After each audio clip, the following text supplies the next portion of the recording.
पति की मौत के बाद एक पत्नी का जीवन और साथ में बच्चा। इस कहानी से हमें पता चलेगा कि भगवान का न्याय कैसे होता है, कैसे हमें अपने कर्मों का फल भुगतना पड़ता है। ईश्वर के घर देर है लेकिन अंधेर नहीं। एक आदमी अपने पीछे एक जवान पत्नी और एक मासूम बेटा छोड़कर मर गया। चाचा ने आकर अपने भतीजे को गोद लेने को कहा और उस बच्चे की संपत्ति की देखभाल करने की इच्छा व्यक्त की। इसलिए बच्चे की मां ने चाचा को संपत्ति की देखभाल के लिए पावर ऑफ अटॉर्नी पर हस्ताक्षर किए और चाचा को संपत्ति का मालिक बना दिया। चाचा ने अपने भतीजे की सारी संपत्ति को बेच दिया और पैसे लेकर अमेरिका चला गया। चाचा का एक लड़का और एक लड़की थी। चाचा 15 साल तक अमेरिका में रहे, बहुत पैसे कमाए। उन्होंने एक बड़ी ज़मीन खरीदी और उस पर एक शानदार कंपनी का निर्माण किया।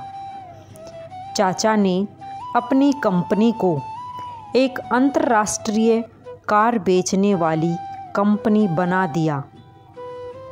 15 साल बाद उसका भतीजा जो जवान हो गया था उसके पास आया और अपने चाचा से अपने पिता के कुछ पैसे मांगे। चाचा ने कहा, मेरे पास तुम्हारे लिए कुछ नहीं है।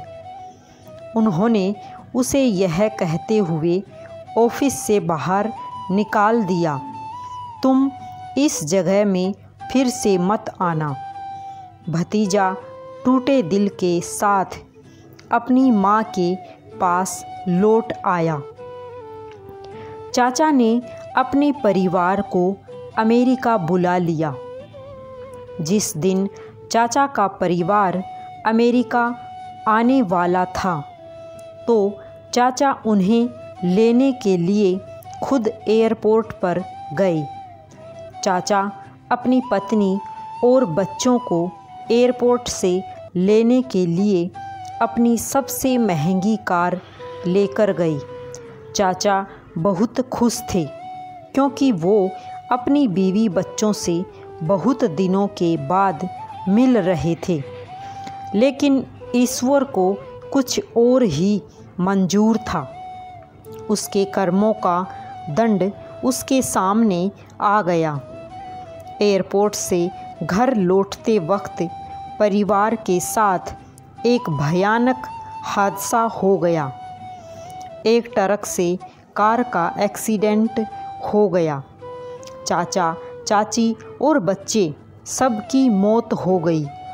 हैरानी की बात यह थी कि वो अनाथ लड़का अपने चाचा का इकलौता वारिस बचा। इसलिए चाचा की सारी प्रॉपर्टी इस अनाथ भतीजे को मिल गई। वह नहीं जानता था कि ईश्वर ने उसके चाचा को 15 साल के लिए उसी की ही संपत्ति की देखभाल के लिए लगा रखा था, ताकि बाद में पैसा अपने मुनाफे के साथ अपने असली मालिक के पास वापस आ जाए। भगवान जी सबका इंतजाम पहले से करके रखते हैं कि कब किसको क्या देना है, और इसकी तैयारी ईश्वर पहले से ही करने लग जाते हैं। समय आने पर ही हमें पता चलता है। इंसान को कभी भी किसी के साथ धोखा नहीं करना चाहिए, क्योंकि कर्मों का दंड यही हमें भुगतना पड़ता है। ईश्वर के घर देर है लेकिन अंधेर नहीं। आपको ये कहानी कैसी लगी ज़रूर बताएं। राधे राधे सभी को।